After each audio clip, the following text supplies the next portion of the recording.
And at first when people would talk about it, I'm like, girl, shut the fuck up.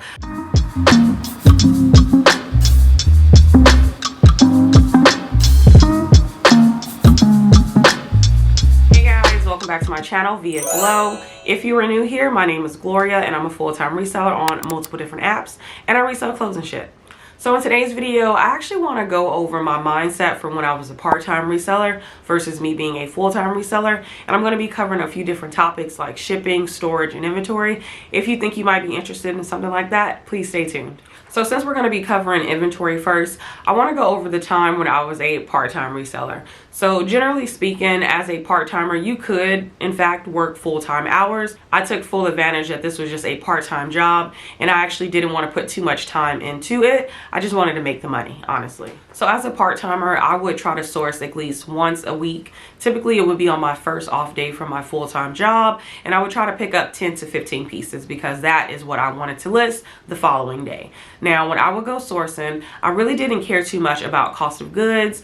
I just thought that, hey, I'm going to be able to sell this for a little bit more, so I'm completely content with that. I also did not check comps. So at one point in time, I would just look at it and say, wow, this looks great.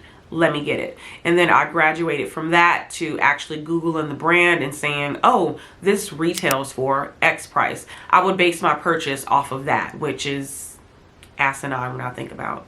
You are really dumb. I also picked up low tier brands. Now at the time I was comparing it to when I was a hobby reseller, if you will. This is when I was selling items from my own personal closet. So when I would go sourcing, I would base, okay, these items sold, so let me pick up these exact brands. Now these are lower tier brands because that's what I used to buy.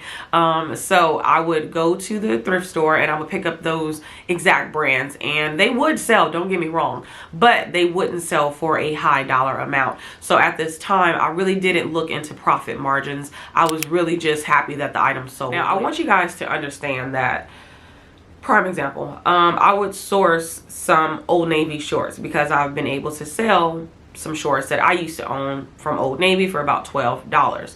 So I would go source these for $4, and then I would put them on, you know, all of the reselling sites that I was on, which was Depop and Mercari at the time, and then I would price it at $12, and somebody would send me an offer for $9. Of course, I'm super excited and I accept their offer. So then after fees and cost of goods, I made what, about $2 or $3 on those shorts. So looking back on it, I really didn't care about profit margins either. I just looked at it like, ooh, I have sales, I made sales, I'm doing great. But if I'm only bringing in, you know, $200 or $300 a month, like, granted, that may be good for some because you could easily pay a bill off of that. But in the long run, all the time that it takes to photograph, list, measure, it's too much time for $2 or $3. So that's why I have completely X'd that out of my whole little mindset. I was big on making sure that the item looked cute. I did not care at all of the brand. As long as the item looked cute and I thought somebody would love it, I would pick it up. And that really just disgusts me. The same way I get really disgusted that I paid like $8, $9 for like Beach Lunch Lounge and just these not so great brands. So as a part-timer, I really try to stick with 50 to 100 active listings in my closet because I wanted to actually make sure that I had enough inventory to at least get me one sale a day.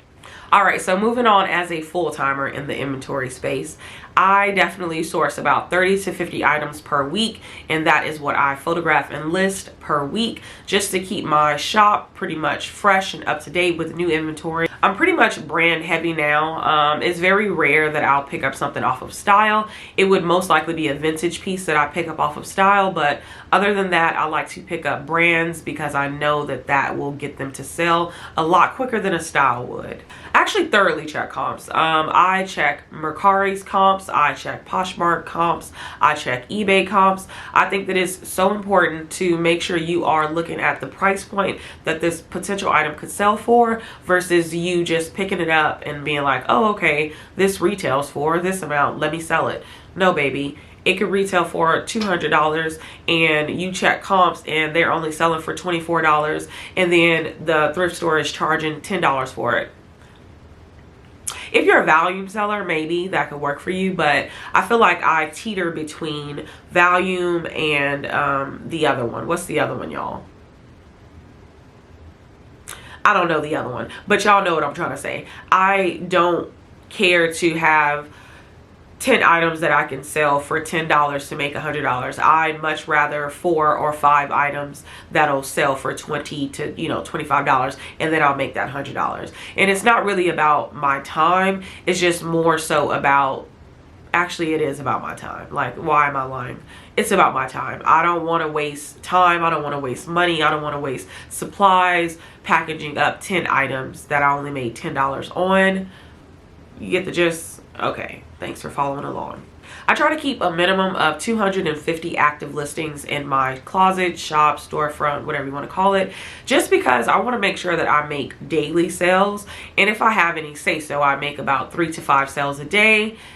But on the slow days, we might make 1 to 2, and that's okay, as long as we keep it moving. So now I try to stick to searching for mid-tier items. So the brands that I know that are going to sell for $30+, those are the ones that I try to gravitate to when I'm outsourcing, just because I want to make sure that I'm getting minimum after fees, cost of goods and everything, that I'm making $20 per piece. And then also I am incredibly mindful of my cost of goods, y'all. As we all know, every thrift store have went up on their prices. Some probably only went up about 25 cents. Others went up a few dollars. But you know me, I am not paying up for items. I know that everybody has different business models, but I personally, in the region that I live in, I don't live in an area where paying up is going to be good for me. I don't live in an affluent area. If I did, I probably would pay up because I know that the return on investment is going to be great. A lot of these thrift stores have marked up Free People to $15, $20, Lululemon $15, $20, and a plethora of other brands that I can't remember at the top of my head. So although I love selling this particular brand, or I know this particular style of the brand is going to sell well, it really depends on how much they are charging for it, because it don't sit right with my spirit, honestly, because it cuts into my profit. I've developed like a mindset of how the tier is supposed to go. So if I'm paying $4 to $5 for an item, I'm looking to have it listed at $30 to $35. If I'm paying $6 to $8 for an item, I plan on listing it at $42 to $35, and then so on and so forth. Now, of course, some brands will be able to go a little bit higher, some brands not so much. While I was a part-timer, I really didn't care about the storage aspect of reselling. I would literally just put everything in one bin and call it a day. Now, I would try to keep it organized by these are shorts, these are shirts, these are dresses, and so on and so forth. But sometimes when I would go sourcing, I just wanted to put everything up. So I would just fold it up and throw it in the bin and call it a day. Now, at this time, I just thought that that worked for me. And since I was at about 50 to 100 listings, I was okay with that one tote being in my closet. So right when I was transitioning from part-time to full-timer back in July, I actually did not know which route I wanted to go. I know that literally 95% of resellers put everything in a bin and they have an inventory system. And I initially started off with that. And I bought the stickers. I was looking for the Ziploc baggies. I was, in the process of all of that. And I had ordered everything from Amazon. But then everything didn't come. So I was inspired by McThriftsy. I would watch her ship with me videos, and I would love that her inventory was always on a hanger. And I was like, you know what? I actually like that so much more than putting it in a bin. I do remember back when I was a part-timer and I would literally have to flick through bins just to try to find an item. Of course, the items were loose at that time. They weren't bagged, they weren't numbered or anything like that. But just aesthetically, I thought them being on a hanger looked much better. And then I also didn't want to like waste my time constantly like putting things inside the fucking bags and all of that. It was a no for me. So I knew early on that I wanted to transition to hangers. So I've bought racks from Walmart, Target, Amazon, and Ross. And I have to say the ones that I bought from Ross were very much so cheap, and they definitely showed it. So what I would recommend is if you do invest in this type of inventory system, please invest in really good racks, because you do not want to spend $5–10 on a rack and then it gives out in like a couple of weeks. It's a waste of time and it's a waste of money. All right, so now we move on to shipping. So back when I was a part-timer, I used to make about 8 to 10 sales per week, which at the time that was a lot, and I was very much so grateful. So I would also like to ship out daily. So if I made that one sale on Tuesday, you best believe Wednesday morning I'm going straight to the post office to drop it off.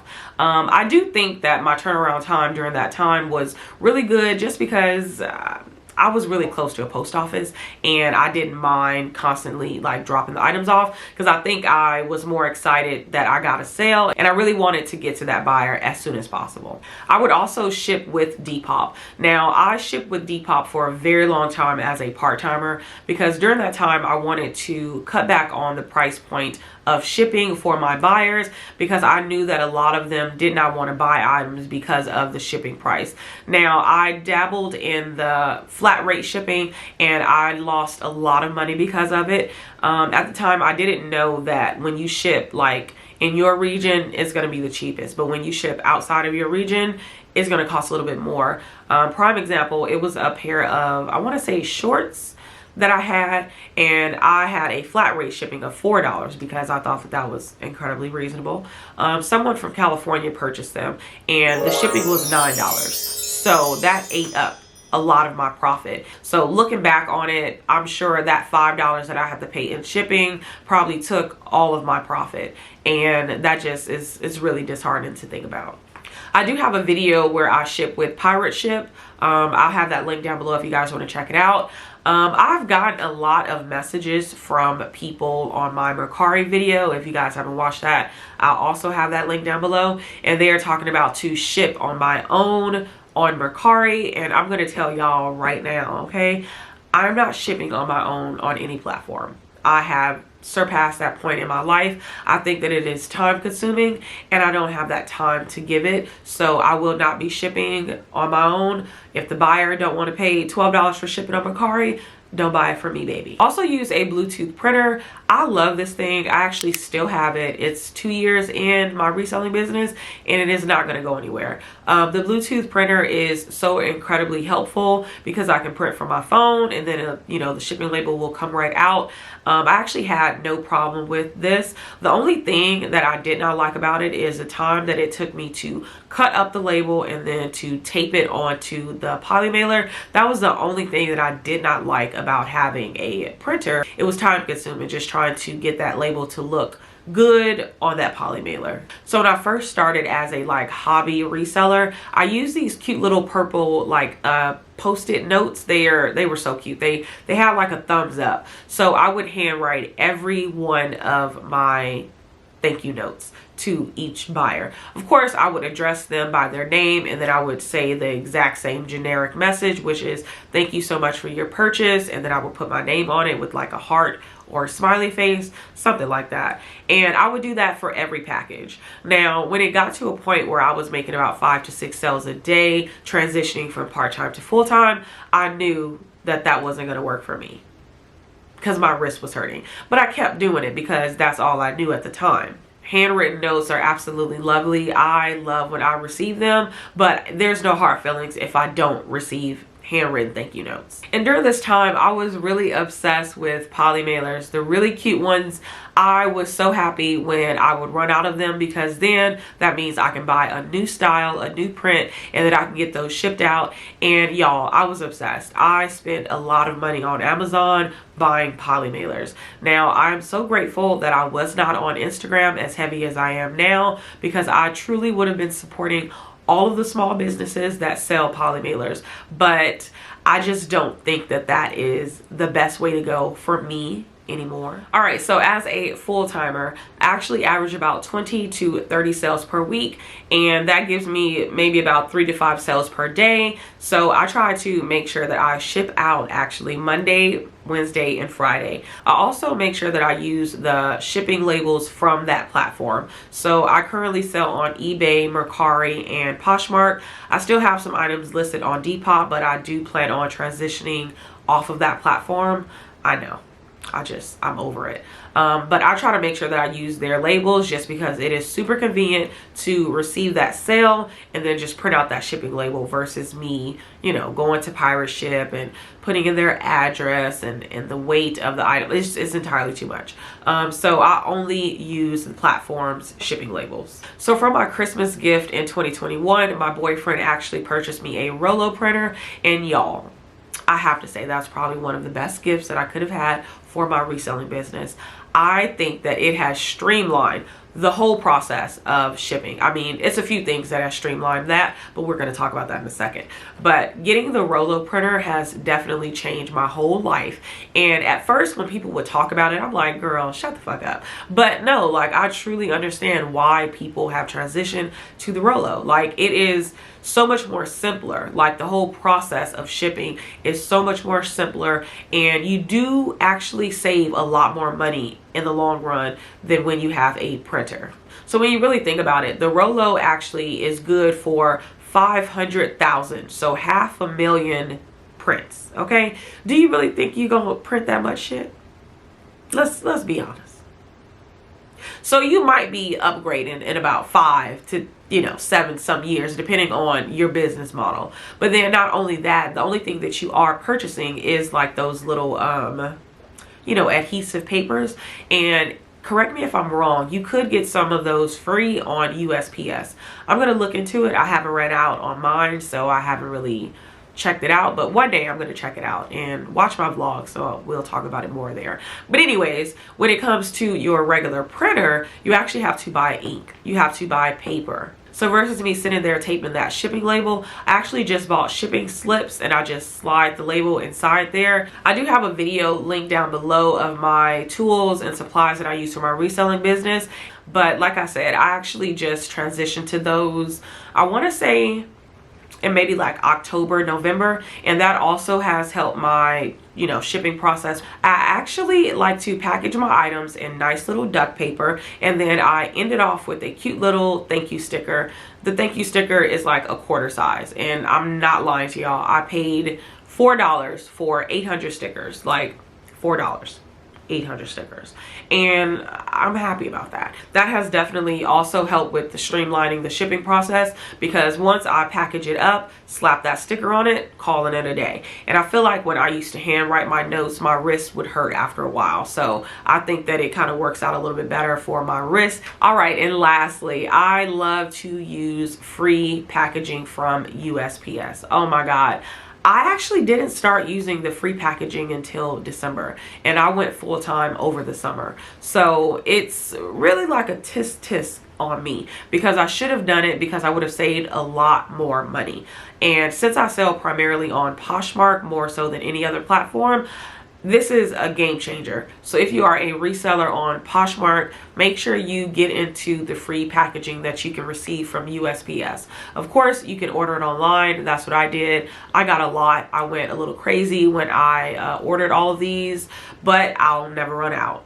And then lastly, this is just a little add-on bonus. I would highly recommend to not overwhelm yourself with multiple platforms. When I was a part-timer, I tried to get on like 5 different platforms, like 5.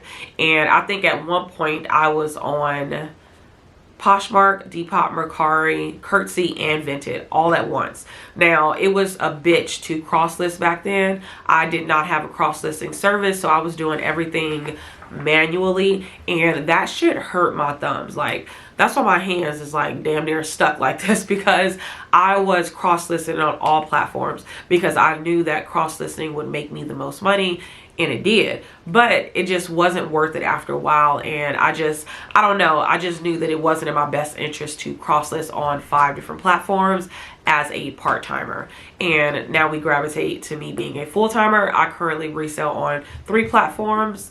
Currently 4, but we're going to be going down to 3, possibly pushing it back up to 4, because I do plan on going to Facebook Marketplace pretty soon and on Etsy. So I feel like I'm going to be in the same boat. But just comparing it, I feel like you have more time as a full-timer than you would a part-timer. And if you do everything manually, then don't stress yourself out. But if you do use a cross-listing service, definitely, cross list your items, because you will make a lot more money.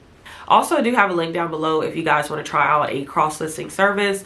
It's going to be under Prime Lister. You will save 30% off your first purchase, and you can get 7 days free trial with no credit card. So if y'all want to try that out, I do have a link down below. It'll be right in the description box. But yeah, thank y'all so much for tuning in and watching this video. Please let me know if it was helpful in any way, and do you still do the things as a part-timer that you do as a full-timer, because I don't.